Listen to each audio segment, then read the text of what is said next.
Lord. You've brought along a really beautiful punch bowl, which is Irish, but in order to understand what it's all about, I need to turn it up and look at the marks first of all. And if we do that, we see it's got 4 very unusual marks with the maker's mark WE. Now, do you know what these marks are and what this is all about? The WE is William Egan, although he was actually known as Barry. Yes. Barry Egan was Sarah's grandfather. And so this is a family-made piece? It is. You're connected to the Eagans? I am. My mother was Barry's daughter, second daughter. Goodness gracious, this is really quite a discovery we've got here. Yes. Well, so you know then the importance that Eagans had with Cork and development of the Irish state. Absolutely. And this is known as Republican Silver. And Barry Egan was the deputy mayor of Cork, but he also owned a beautiful shop, Silversmiths, in Cork. And during the troubled times, during the Irish Revolution, yes, the assay office in Dublin was closed. So I imagine the silversmiths couldn't sell anything because they couldn't have it assayed and marked.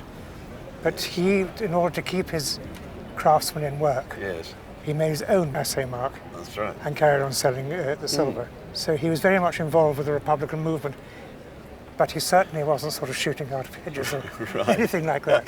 Well, Egans, of course, the firm of Egans, go back to the 1820s and made great silver throughout the 19th century.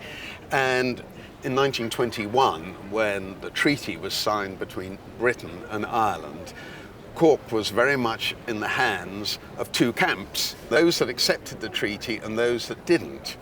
And Cork was in the hands of those that didn't. That's correct. And so they shut down all the rail connections and bus and all the rest of it.